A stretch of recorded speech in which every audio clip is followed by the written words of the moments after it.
In this video, we're going to take a look at an example of a variation problem that has multiple variations.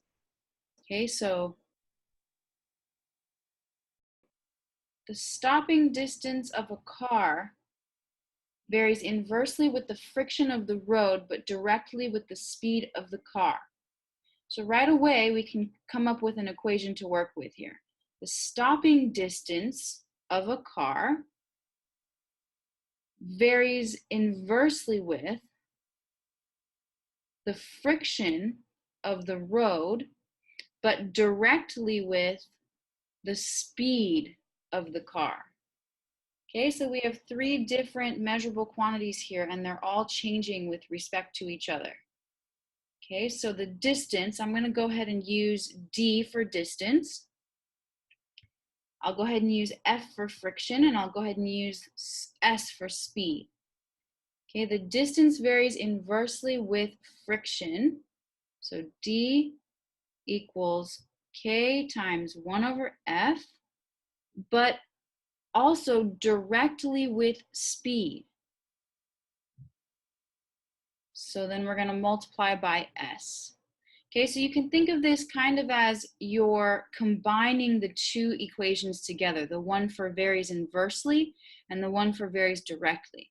So if distance varies inversely with friction, we'd have this equation.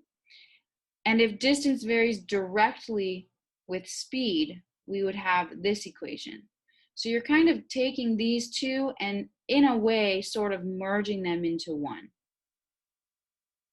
Okay, so the distance varies inversely with the friction, but directly with the speed of the car.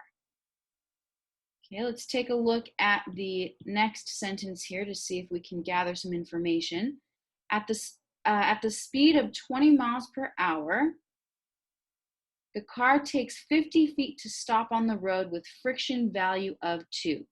So what's all the information here? We have speed of 20, 50 feet to stop, and the road has a friction value of 2. So using our variables, we said speed was represented by S, and we're given that S is equal to 20. We said distance was D, and we're given that D, the stopping distance, is 50 feet. And the friction value, we said friction was F, and we're given that it's 2. So S equals 20, D equals 50, and F equals 2. Now that we have all of those, we can substitute them in and solve for K. So let's do that. We get 50 for D, 2 for F, and 20 for S. And let's simplify this. We get 50 equals K times 1/2 times 20 is the same thing as 20 divided by 2, so that's just 10. If I divide both sides by 10, I get 5 equals K. So now I can take this and plug it back in up here. So I get D equals 5 times 1 over F times S. And now let's find what the problem wants us to find. Find the stopping distance. I'm looking at the last sentence here. Find the stopping distance at a speed of 50 miles per hour with road friction value to be 4. So let's take a look again. What does it give us? Speed is 40.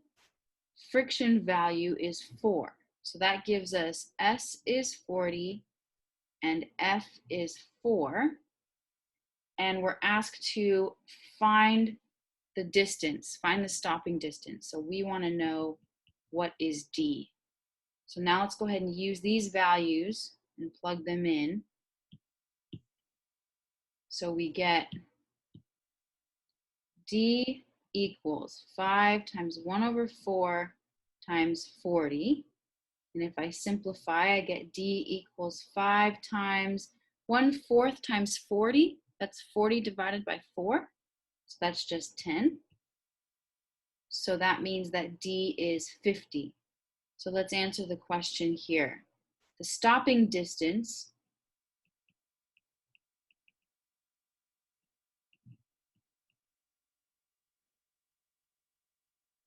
is 50. What are our units for distance here? Feet, 50 feet. stopping distance is 50 feet for a car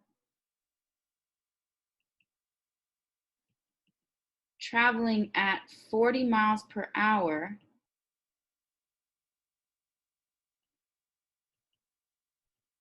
with road friction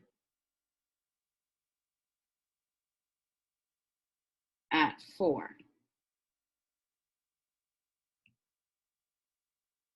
Okay, so there we have it.